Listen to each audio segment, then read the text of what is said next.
Hey, hey! Happy Friday.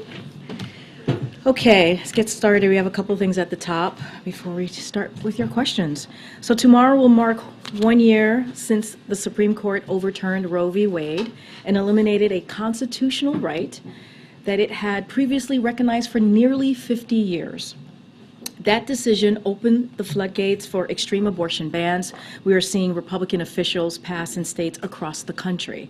Today, more than 23 million women of reproductive age live in one of the 18 states with an abortion ban that is in effect.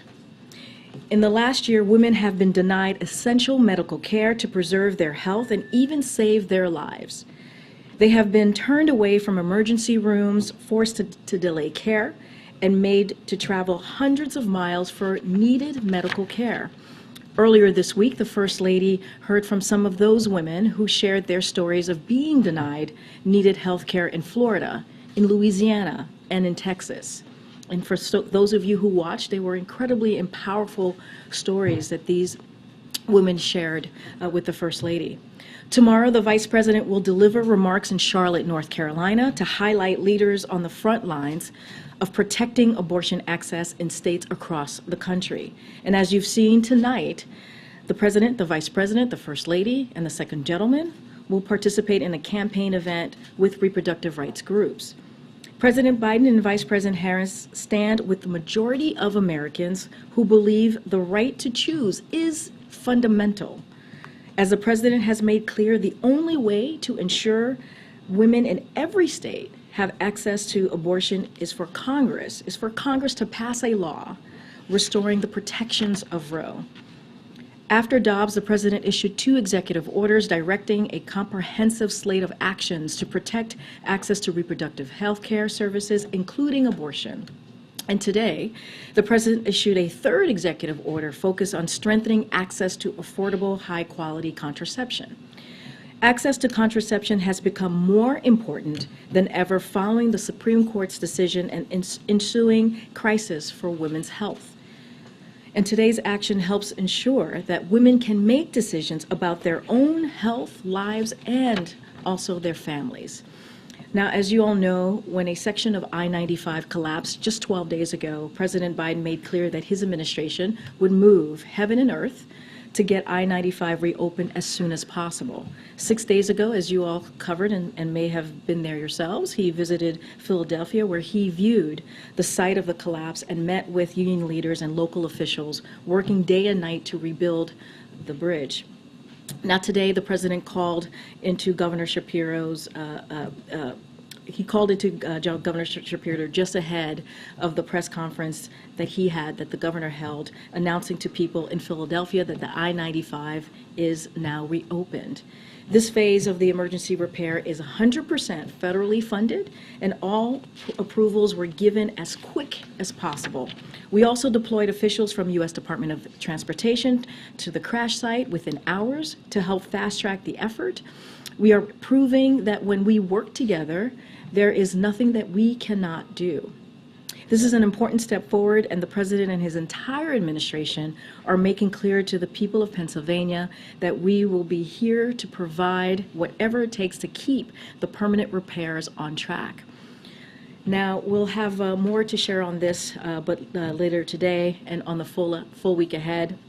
But on Wednesday, the President will travel to Chicago to deliver a major address on Bidenomics, his vision for growing the economy from the middle out and bottom up, not from the top down.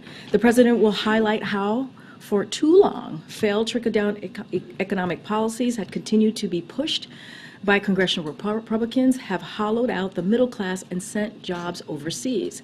President Biden's economic plan is a break. It is a break from those failed policies. It is focused on growing the middle class and empowering workers, investing in America, and lowering costs. That plan is delivering results, with more than 13 million jobs created, the strongest economic growth among any of the world's leading economies since the pandemic began, and the lowest current inflation among the world's leading economies. So we'll have more to share on his speech in the days ahead, and we'll have a week ahead later today for all of you as well. And finally, I do want to speak to something that we all watched very closely the last couple of days. Before I get started, wanted to say a few words about the submersible. Our hearts go out to the families and the loved ones of those who lost their lives on the Titan. They have been through a tragic ordeal over the past few days, and we are keeping them in our thoughts and prayers. We would also like to thank the United States Coast Guards, our Canadian, British, and French partners, and everyone who participated in the search and rescue efforts these past couple of days. This whole effort has been a testament to the skill and also the professionalism that the men and women who serve our nation continue to demonstrate, continue to show each and every day. With that, as you all know, the Admiral is here to join me at the podium to speak to any questions that you may have after the Prime Minister's visit yesterday and any other foreign policy matters that you all may have questions on. Admiral, the podium is yours. Anybody? I think, as you know, Prime Minister Modi just concluded a very successful official state visit here to the White House. This morning, the President and the Prime Minister dropped by a meeting between senior officials and CEOs of American and Indian companies gathered to discuss innovation, investment, and manufacturing in a variety of technology sectors, including artificial intelligence, semiconductors, and space. And I think you received a list of all the attendees earlier today. Now, over the course of this visit, President and Prime Minister Modi reaffirmed that the partnership between the United States and India is deeper and more expansive than it's ever been. And when we think about the future, not only of this relationship, but of the critical emerging technology, countering climate change, global health, energy security, food security, there's just simply no partner that's going to be more consequential to helping solve those problems than India, and that's exactly what President Biden made clear during this visit. And as you all saw yesterday, and hopefully you saw, pretty robust set of deliverables on all of those fronts. Very, very specific, very tangible deliverables that we're looking forward to carrying future with India. And then, as both leaders reaffirmed, our countries are choosing to work together to truly work closely and cooperatively towards a more prosperous, secure, and healthy future, not only for the Indo-Pacific, but for the world. I'll take questions. Thanks, John. A couple questions. You mentioned, we saw yesterday the President and the Prime Minister held a one-on-one in the East Room instead of the usual two-and-two. Can you speak a little bit to the conversations, the negotiations that went on in advance of that? It's obviously unusual for the Indian Prime Minister to have a press conference, but for it not to be at the U.S. standard of two, why did the President and why did the White House not push for it to be two questions to each leader? Yeah, I'm not going to get into the sausage making on this. I mean, we had good discussions with the Indians as we were preparing for this visit. We felt it was important for President Biden, certainly for both leaders, to be able to talk to you guys, read out their discussions, and take some questions. And we're glad that Prime Minister Modi and his team felt the same way.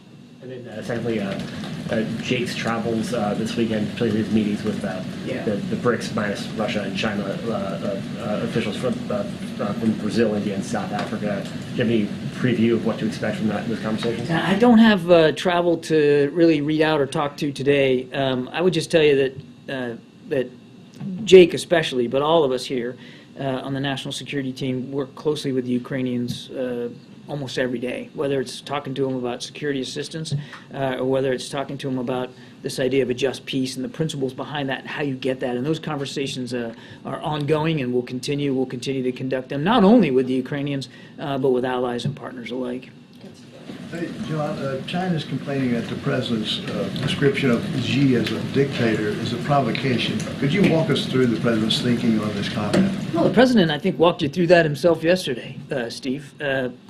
We're not bashful about speaking plainly about some of the concerns and issues that we have with the PRC and with the challenges that they propose. And the president is very forthright in the way he addresses those challenges and the complicated nature of this relationship.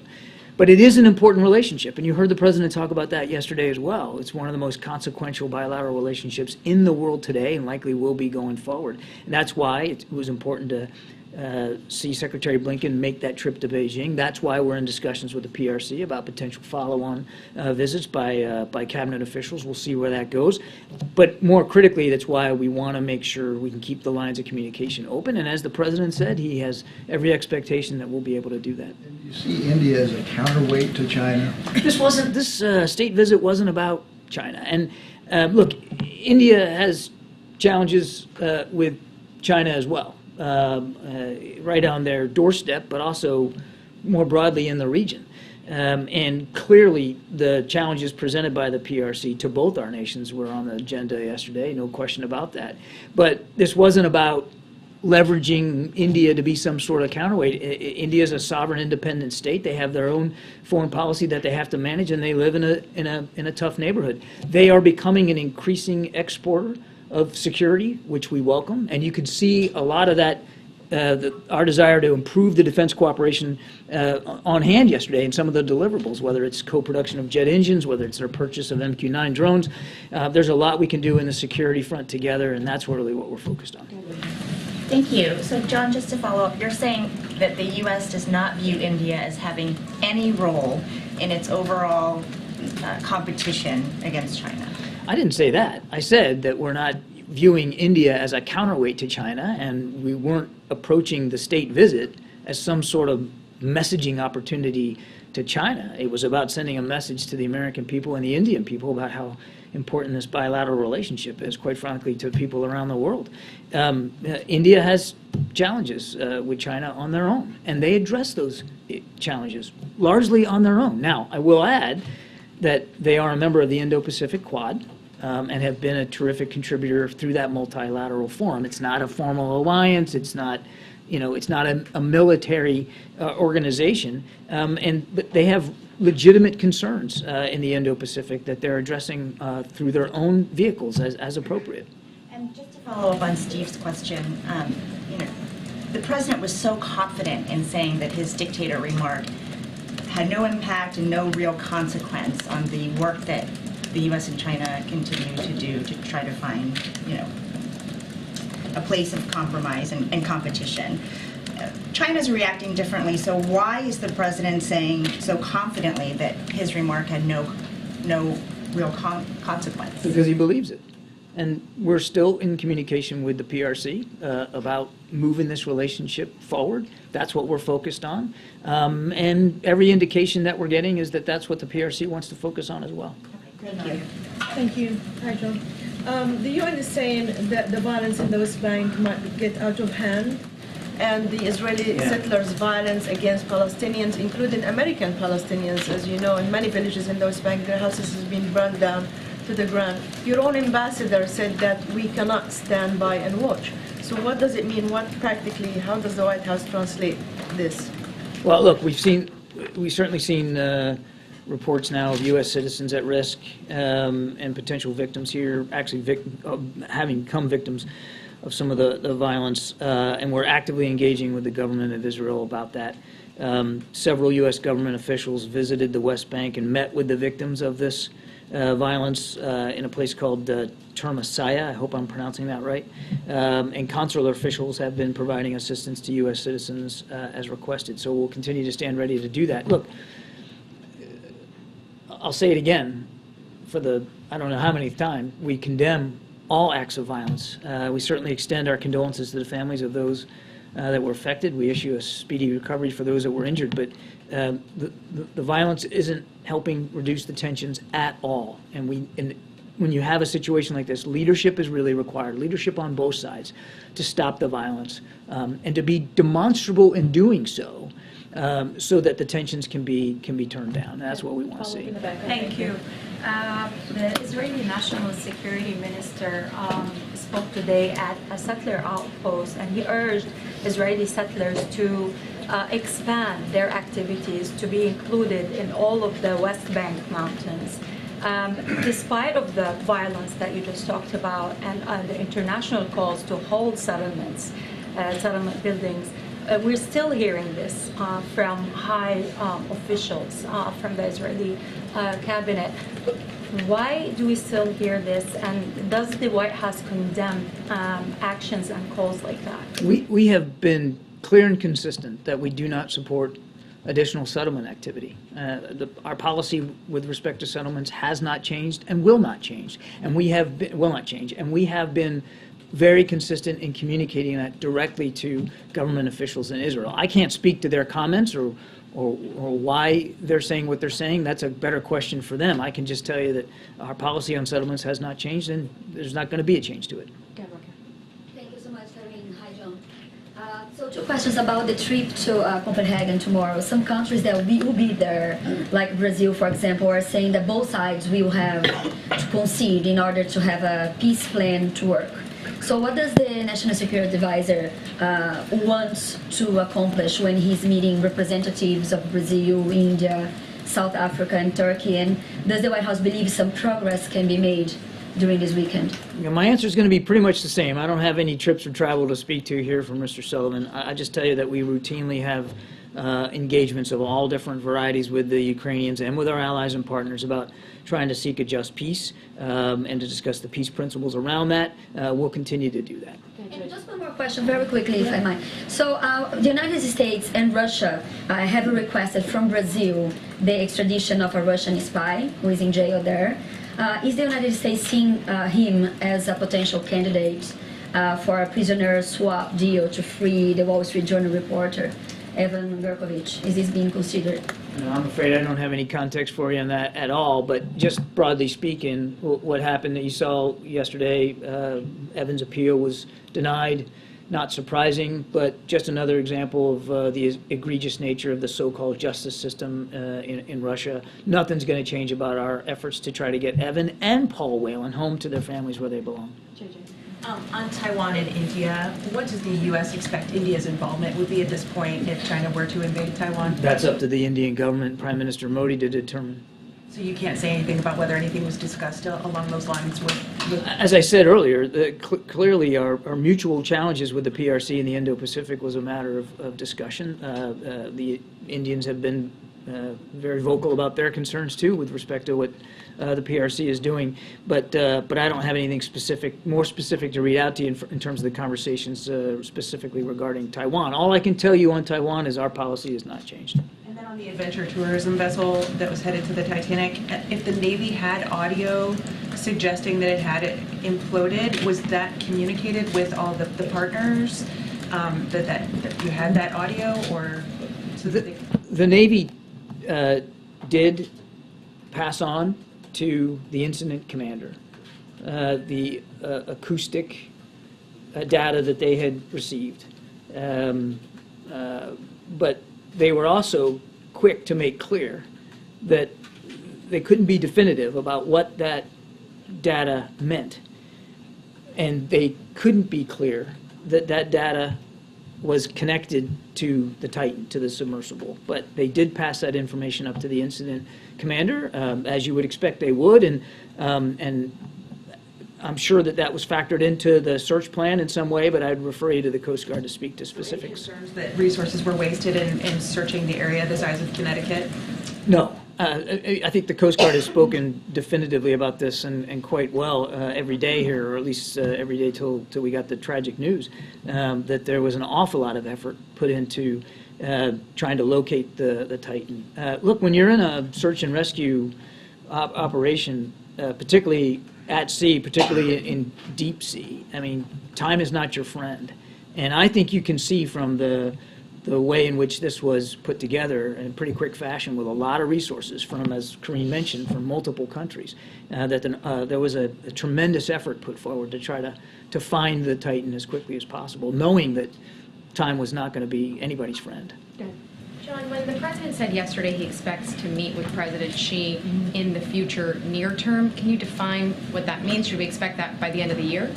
Near term? I don't have anything more specific for you than that. The president will absolutely get together with President Xi again in a bit at the appropriate time. I just don't have anything for you on that. And was the president satisfied yesterday with Prime Minister Modi's answer on human rights concerns in India? The president was satisfied that he had the opportunity to discuss concerns over human rights with Prime Minister Modi.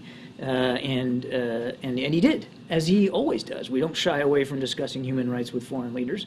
And one of the reasons you have partnerships and friendships is so that you can be honest and direct. I think he addressed that pretty well in his answer to you guys. John, the president said in his comments yesterday that he doesn't believe his China comments have had any consequence. Isn't China issuing a démarche to the U.S. ambassador in Beijing a consequence? If démarches issued by nations against other nations were some sort of bellwether for whether a relationship was collapsing or in any danger, my goodness, Jeremy, a démarche is a démarche that happened all the time. I'm not going to get into the specifics. I'm not going to get into the specifics of this one. The president's firm that this relationship matters, it's important, we need to move it forward, and he's absolutely confident that we'll be able to. Let me ask you this, other than the démarche, have you seen any other consequences No. in the relationship? No. Nothing. And then secondly, the president in his comments at that fundraiser, he also revealed a U.S. intelligence assessment that she was not aware of the spy balloon flying over the U.S. in February.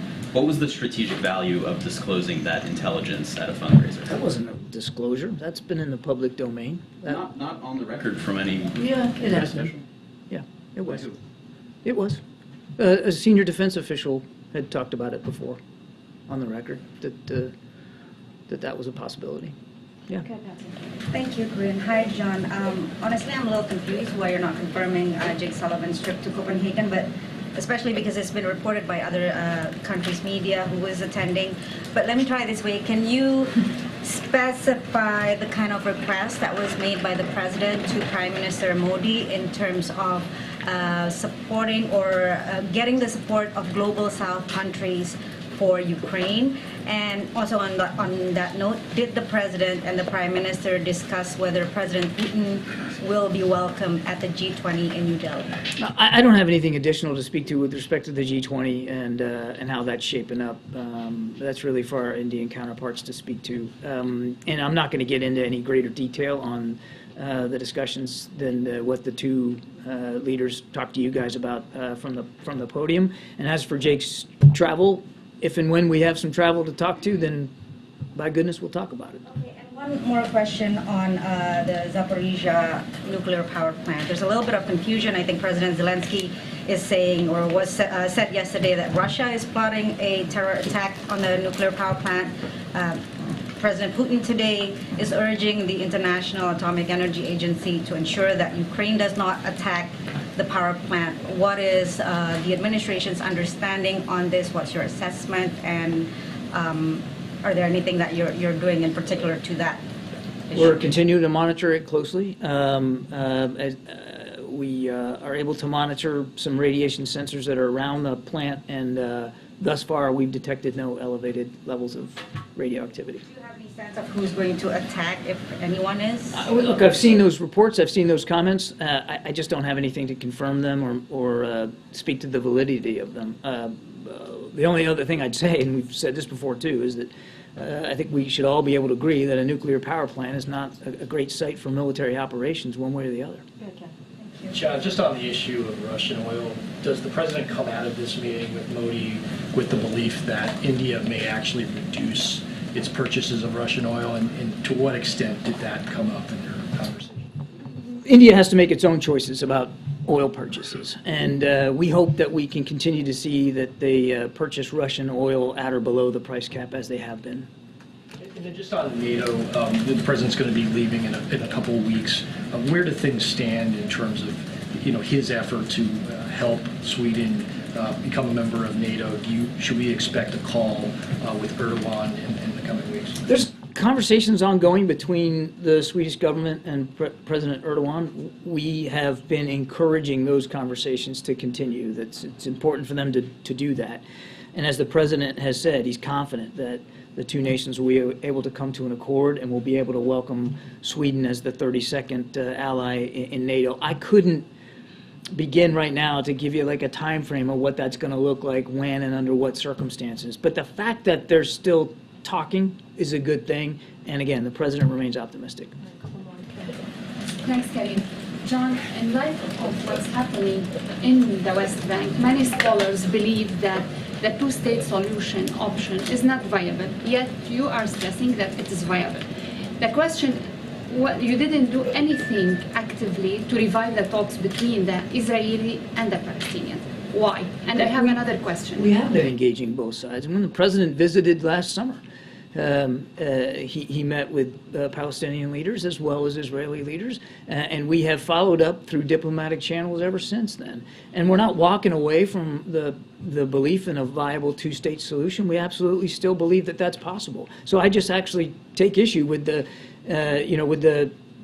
with the implication in the question that we don't care about this, or we're not following up on it, or that we're not engaging. We absolutely are. Can you please confirm that the State Department informed the government agency that scientific and technical cooperation with Israel beyond the Green Line is not consistent with the law? I'm sorry, can you repeat that? Yes. The State Department informed all the government agencies that scientific and technical cooperation with Israel beyond the Green Line is not consistent with the law. Can you confirm that? No, I can't. I don't have anything for you on that. Thank you, Colleen, and thank you, John. I have two questions, one China, one North Korea. If President Biden does not apologize for the dictator's remark to China, today Chinese government announced that it would use other methods and China would not exert influence on North Korea issues. How will you respond to this? And second question on North Korea. North Korea continues to develop the nuclear missile and with cryptocurrency and cyber hacking. What action is the United States taking currently, and what was specifically discussed at the U.S.-South Korea cybersecurity talks this week? Well, I make it a habit not to talk about cybersecurity talks very much, for good reason. But on your first question, look, we know that Beijing has influence in Pyongyang, and we continue to urge them to use that influence.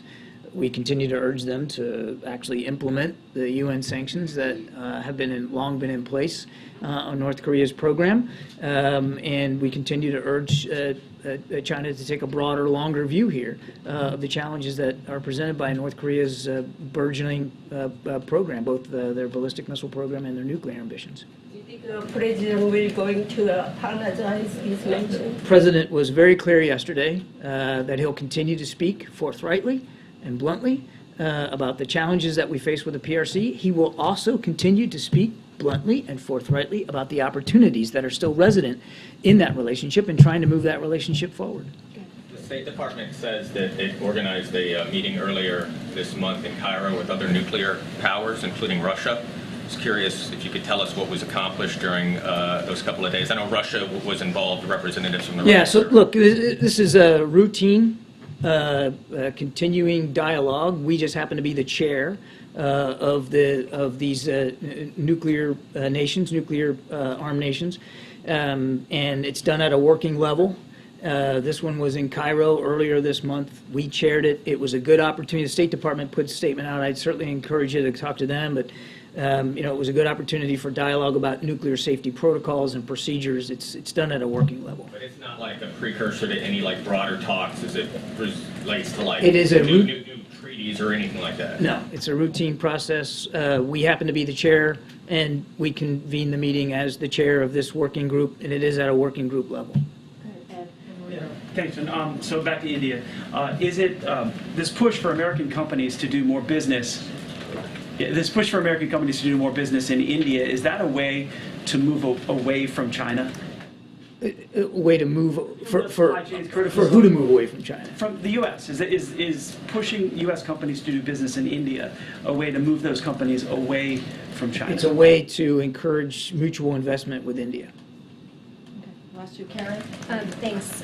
President Zelensky said this week that the pace of the counteroffensive is moving slower than desired. Is the administration concerned right now about the pace and what you guys are seeing and hearing from talking with Ukrainian officials? We're focused on making sure that the Ukrainian armed forces have everything that they need to be successful War is unpredictable, and the enemy gets a vote. And I'm certainly not going to get up here and speak to Ukrainian offensive operations. They should be the ones to do that. But I don't think that they went into this with some sort of false sense of confidence about how tough it was going to be. It's not as if the Russians, and we talked about this many times from here, that the Russians were preparing for this, throwing bodies at the problem set, putting in additional forces, building defense lines, sometimes 3 lines deep. It's not as if the Russians weren't preparing for defense, and defense is a strong form of war. And you know, the Ukrainians are fighting through this. I think we just all have to recognize that the combat can be unpredictable, and sometimes your plans don't always go exactly the way that you expected them to, but that's what's expected when you're in combat. What we're going to focus on again is making sure that they can be ultimately successful. All right, James, and then behind you, has the last word. But James, go first. Karine, thank you as always. Admiral, thank you. The House Ways and Means Committee yesterday released documents, their authenticity nowhere challenged. That included a July 2017 WhatsApp message sent by Hunter Biden to Henry Zhao, a Chinese Communist Party official, which stated in its entirety, and I quote, "I am sitting here with my father, and we would like to understand why the commitment made has not been fulfilled. Tell the director that I would like to resolve this now before it gets out of hand, and now means tonight. And Z, if I get a call or text from anyone involved in this other than you, Zhang, or the chairman, I will make certain that between the man sitting next to me and every person he knows, and my ability to forever hold a grudge, that you will regret not following my direction. I am sitting here waiting for the call with my father," unquote. So just a couple of questions about this. First, does this not undermine the president's claim during the 2020 campaign and the reaffirmations of that claim by his 2 press secretaries since then, that he never once discussed his son's overseas business dealings with him? No, and I'm not going to comment further on this. We're good. I'm not. James, let me save you some. Let me save you some breath. If you're going to ask about this, I am not addressing. I know you do more than I'd like you to have. I am not going to address this issue from this podium. I'm just not going to do it. All right. I'm not going to do Where it. was the precedent on Thank you. Thanks, guys. Have a great weekend. Okay. Zeke, you want to kick us off? Thanks, Karine. Just following up on John Kirby's comments in the president's press conference yesterday, does the president continue? Will you say that Xi Jinping is a dictator? Is that the official position of the U.S. government? Look, the president spoke for himself. I'm just not going to go beyond what he said. John just spoke to it, and then feedback. It's weird hearing your voice.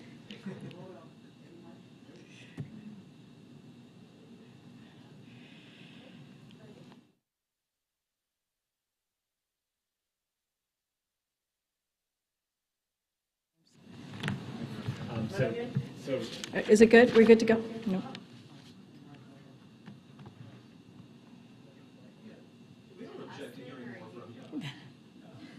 I object.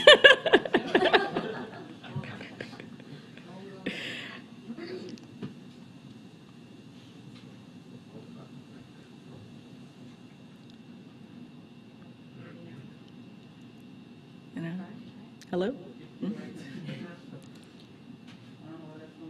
Do you need me to call Walker, or is it I think you should call Walker. All right, I'll try my best here. This sounds so weird, guys. So look, the president's going to continue to speak candidly. That will never change. About China, as he's done the last 2 years, and he'll talk about the differences, clearly, that they have, and disagreements. That is something that the president, if you think about the president believing in diplomacy, believing in having, that's what the president's going to do. He's, as you know, you guys have covered him for some time. He's very candid, he speaks honestly, but he also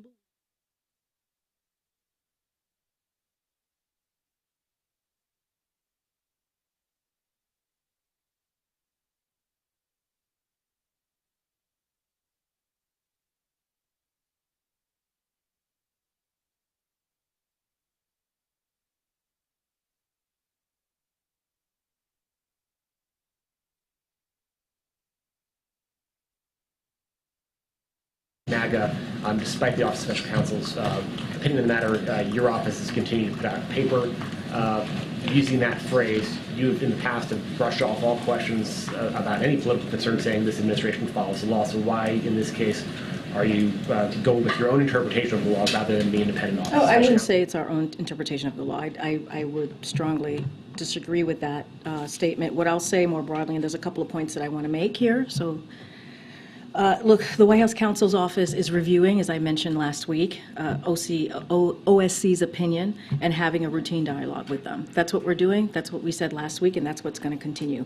It is an ongoing process, and we believe from here, from the podium, from this administration, it's our duty to be transparent with the American people. That's what you see from us, and it's not on the agenda, right, on the president's policies, on the president's values, and about the agenda. That's what we want to be transparent about.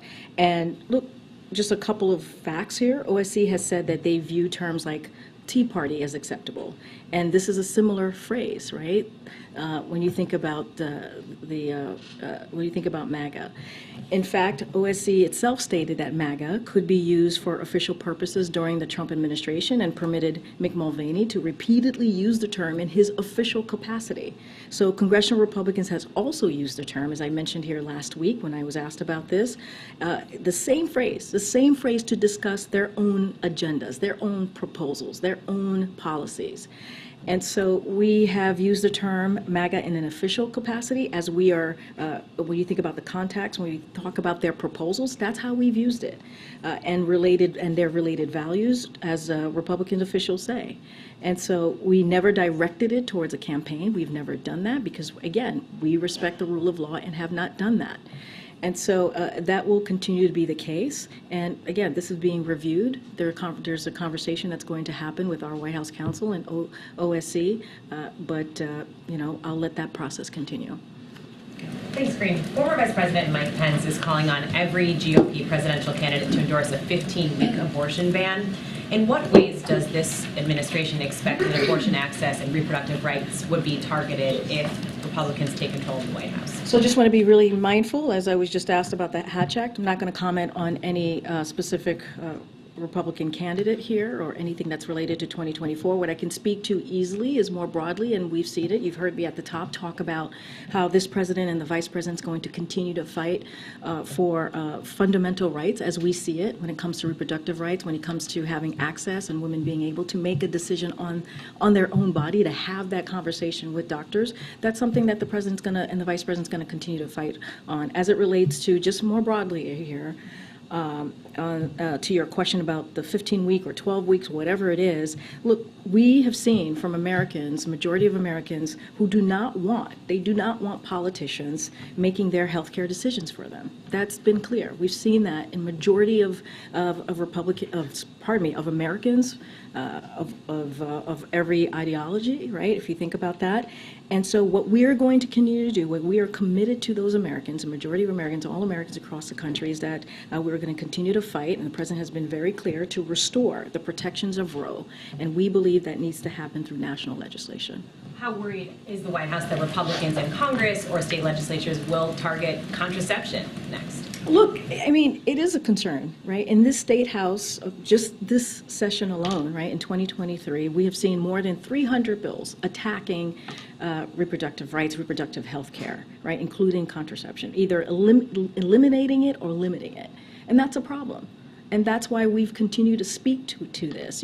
We think about the executive order, the third one that this president signed today, to find ways for agencies to find ways to really protect contraception for women.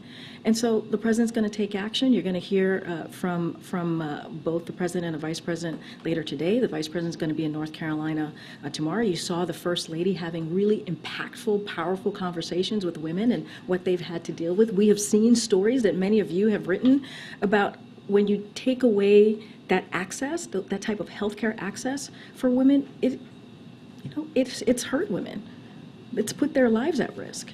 Literally put their lives at risk. This is what we have seen this past year with these really extreme pieces of legislation. So the President and the Vice President are going to continue to be very, very clear about this. They're going to continue to fight for those fundamental rights and continue to call on Congress to restore order. Just quickly on the executive action, largely symbolic. I mean, are you at the end of the line here when it comes to what you can do without steps from Congress? So let me just make clear, I do want to speak about that a little bit. It builds on the progress that we believe that we have made already in expanding contraception access for women.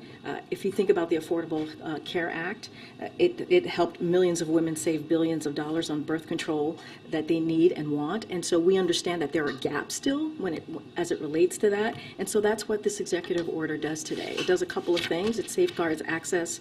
It's strengthening access to affordable, high-quality contraception and family planning services. It increases contraception options. It lowers out-of-pocket costs. It maximizes contraception through access through the following ways: insurance coverage for those covered under the Affordable Care Act, as I just mentioned, Medicaid, Medicare, federal-funded health care programs, including community health centers, and also Title X clinics, and the Indian Health Service, public education targeted at employees, college students, veterans, and service members. So we don't believe this is symbolic. We believe that this is another step to really deal with this gap that we're seeing across the country, and to do everything that we can to continue to fight for fundamental rights. Would the White House like to see an investigation into what happened with this submersible? Look, I can't speak to that from here. I will leave it to others, the United States Coast Guards and others, to speak to it. I'm just not going to comment on that from here. The speech you mentioned in Chicago, will the President offer some new proposals, or just his policies repackaged? So I think what you'll see from the President next week, and we'll certainly have more and certainly lay out a little bit more as we get closer to Wednesday. Look, I think it's important. This is a continuation, if you will, of the kickoff of the Invest in America, right? This is the second tour. You've heard us say that we're about to kick off the second tour. And so the President wanted to lay out what he's going to do, the detail, his economic vision in this country. He wants to speak directly to the American people to do so. As you all have stated to me, some Americans don't quite know all the full impact of the President's economic policy. So this is an opportunity for the President to go to Illinois and do just that. And it's going to be centered on working people, I can say that, and growing the middle class, as we've talked about many times before. And it is going to be, this is, a cornerstone of his speech. And so I think it's important. He thinks it's important for the American people to hear directly from him as he talks about his economic vision, as he talks about how he sees the next several months and the next several years when it relates to how he wants to continue to grow the economy without making sure no one is left behind. And that's what you're going to hear from him. Of course, he's going to lift up the successes that we have seen the last 2 years. You've heard me say this at the beginning of the briefing, with the 13 million jobs created, unemployment at a record low, making sure that we're bringing back manufacturing jobs, 800,000 manufacturing jobs created. If you think about inflation, it's the lowest that we have seen since it went down by more than 50% in the past, since 11 months, in the past 12 months, and that matters. And we think that matters. So he's going to talk directly to the American people to make that very, very clear, and what we've been trying to do and what we will continue to do as it relates to lowering costs and dealing with an economy that works for all. Go ahead. Thanks, Karine. To follow up on that question, with the President's speech on the economy next week, it seems like he's entering a mode where he's more willing to embrace the current economy, to tout the economic progress that he believes has been made. Is that a reflection of the fact that you guys feel like inflation has cooled significantly to a point where you think this is a trend that is durable, and that you feel like you've kind of turned the corner, and so that's going to be reflected in the President's messaging as well? So look, the President talks about the economy every chance that he can, and tries to communicate with the American people and really meet them where they are, as we know that lowering costs is a key priority for them. That's what they want to see. And so of course the President's always going to try to meet Americans where they are. That's why you hear us talk about gas prices going down. You hear us talk about Inflation Reduction Act, a historic piece of legislation, as you all know, that's going to lower energy costs, lower health care. There are things here that he has done in the last 2 years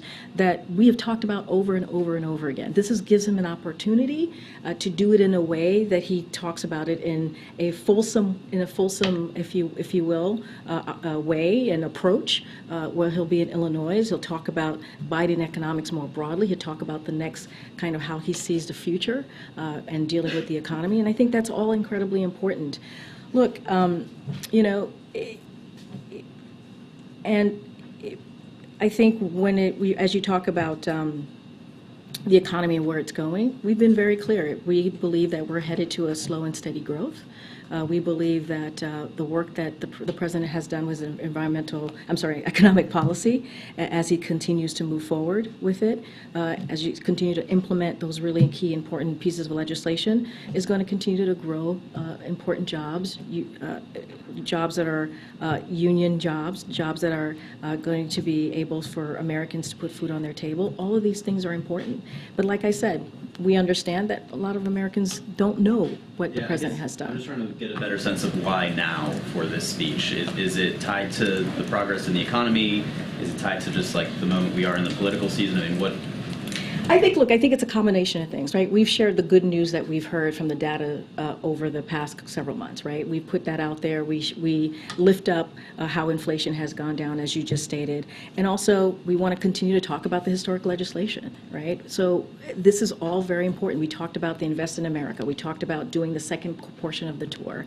So all of this is all kind of brought together in a way so that he can give this cornerstone speech, right? This really important speech to the American people. So we're trying to have a steady drumbeat, right? A steady drumbeat of making sure we're communicating with the American people, not just the data, right? Not just a piece of legislation, but giving the opportunity for the president to talk about his economic plan more broadly, and that's what you're going to see. And again, a steady drumbeat, something that's been very consistent. He talks about his economic plan consistently, and the legislations, clearly, the historic pieces of legislation that we bring up, is all connected to building an economy that grows for everyone, certainly not trickle down, but something that grows from the bottom up, middle out.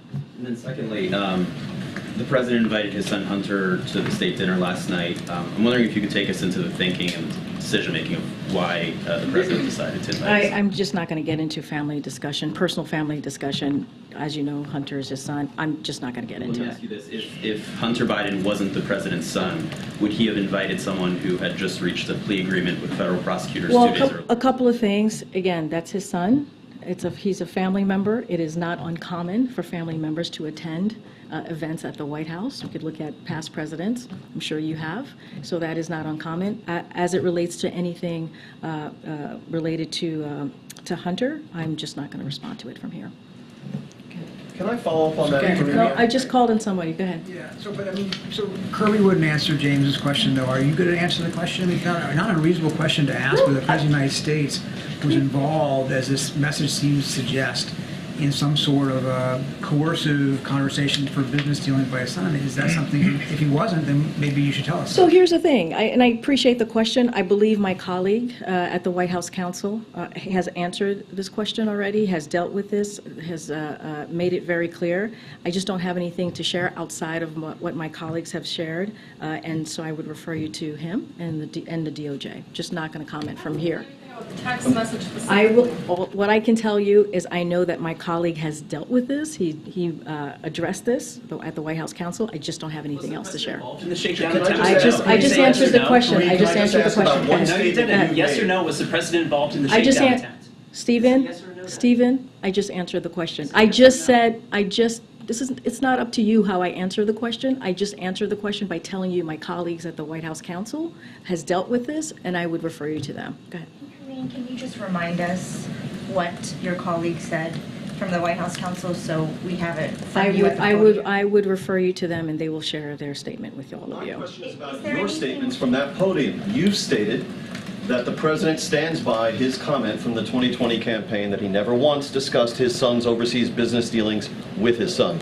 And you stood at that podium and you reaffirmed that. Do you stand by your reaffirmation? What I will say is nothing has changed. Nothing has changed. And I will leave it there. Anything else, I will refer you to the White House Counsel. This is not a change? I just answered the question. You just asked me, does my statement change? I just told you nothing has changed. That's answering the question. Go ahead. Go ahead. The Go president ahead. was there 2 days Go ahead, prior. Stephen. I'm calling on your colleague right now. Go ahead. Thank you. To follow up on my colleague, is there anything that you can say with regard to this text message and what the president's son was alleging? Was the president there or not? I would refer you to my colleagues at the White House Counsel. They have addressed this, and I refer you to them. Go ahead.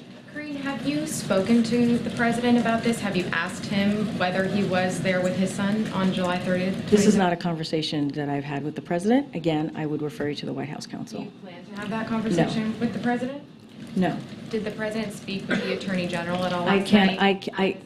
I cannot say if the president had had a conversation with the attorney general last night. What I can refer you to is the White House counsel's office as it relates to the allegations.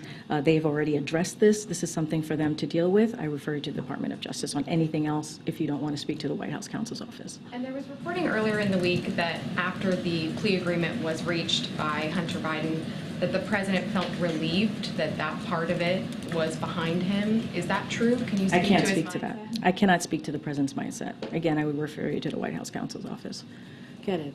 Oh, yeah, thanks. Back to India, if we could. So India is on a U.S. priority watch list with China and Russia for failing to protect intellectual property.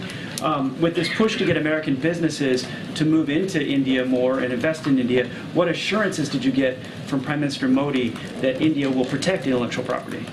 So look, as two countries and leaders who are certainly leading in innovation and technology, the United States and India have a strong and shared interest in protecting intellectual property and a shared technology ecosystem. So protecting IP, intellectual property, along with expanding market opportunities for U.S. firms in India, welcoming major Indian investments in the United States, and diversifying our supply chains were all topics of discussion on this historic official visit. And so I'll leave it there. But again, they are both leaders in innovation and technology, so certainly they have shared interest. So on inflation, quickly, does the president still believe companies are causing inflation?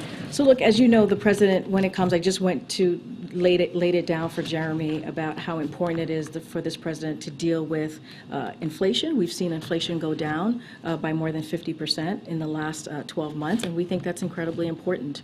And so the way that we're going to continue to do the work of making sure that we lower, whether it's lowering costs for Americans at the pump, and so. But to your question, and other things, right, whether it's healthcare or energy costs. But during the pandemic, as you know, we saw profit margins increase to historic high levels, and we expect that as profit margins fall to more historically normal levels, inflation should moderate further as well. And so the president said this in his Wall Street op-ed, and I'll quote him, as supply chains continue to unsnarl, company profits margins fall from historically high levels, and rents continue to moderate, inflation should decline further, creating more breathing room for working families. Did the president confront the CEOs here today about that? I'm not going to get into conversations, private conversations that the president has had, but I just laid out how we see the future as it relates to profit margins, and I'll just leave it there. I'll take one more question. Go ahead, sir. Hey, Karine, thanks so much. I wanted to ask you if there is video of the president signing this executive order today, because we were wondering. I believe there was digital content taken from the president signing this order, and so we'll probably be releasing that. I don't have anything else from that. Thank you. Okay, great. Thanks, everybody. The Attorney General committed perjury by testifying to Congress that